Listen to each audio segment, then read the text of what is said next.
They say history repeats itself. They also say geography shapes our destiny. But what if I told you that one 19th century theory still shapes global politics today? And what if this theory was used to justify both expansionist empires and modern-day territorial conflicts?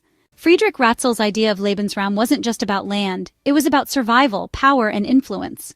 And whether we realize it or not, his legacy still echoes in today's world. All right, buckle up, because we're diving into the mind of Friedrich Ratzel, a 19th century German geographer who basically saw nations like hungry plants, always reaching for more sunlight, soil, and space. His big idea, Lebensraum or living space, wasn't just about having elbow room, it was about national survival. He believed states, much like biological organisms, needed to expand or risk withering away. Sound intense? Well, that's because it was. His ideas were fueled by the hottest intellectual trends of his time, Darwin's theory of evolution, social evolutionism, and the aggressive nationalism sweeping through Europe. And guess what inspired him? The territorial expansion of the United States. He saw it as a success story of a growing nation gobbling up land like a Thanksgiving feast. But here's where things get messy. Later thinkers like Heinrich von Treitschke ran with his concepts, pushing the idea that power and conquest were the essence of statecraft.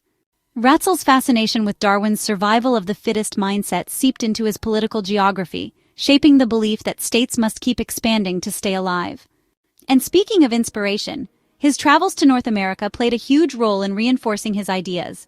He saw the United States stretching across the continent and thought, hey, that's how you secure power.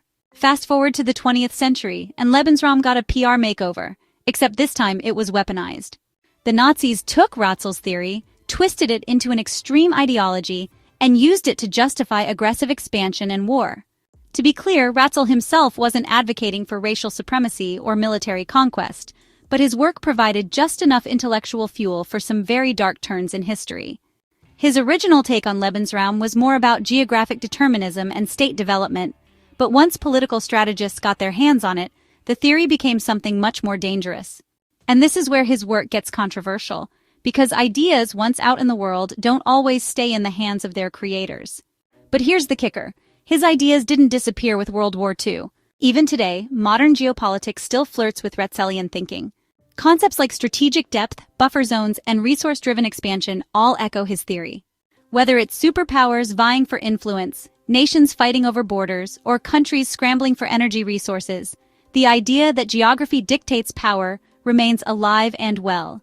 And it's not just a relic of history. Leaders and military strategists still rely on territorial strategies that sound an awful lot like Ratzel's theories, even if they don't name-drop him. Of course, not everyone buys into this worldview. Many modern scholars argue that Ratzel's theory is way too deterministic. After all, geography isn't destiny. Technology, diplomacy, and economics play just as big a role in shaping global politics. Plus, history has shown that using territorial expansion as a survival strategy can lead to, well, disastrous consequences. The 20th century was full of states that tried to grow their way to power, only to collapse under the weight of their own ambitions. The dark legacy of Lebensraum has made many people wary of geographic determinism, and for good reason. So what do you think? Is geography still the driving force behind global power struggles, or have we moved beyond that mindset? Let's hear your thoughts in the comments. And if you haven't already, hit that subscribe button to support the channel. Take care of yourselves, take care of your loved ones, and I'll catch you soon in another video.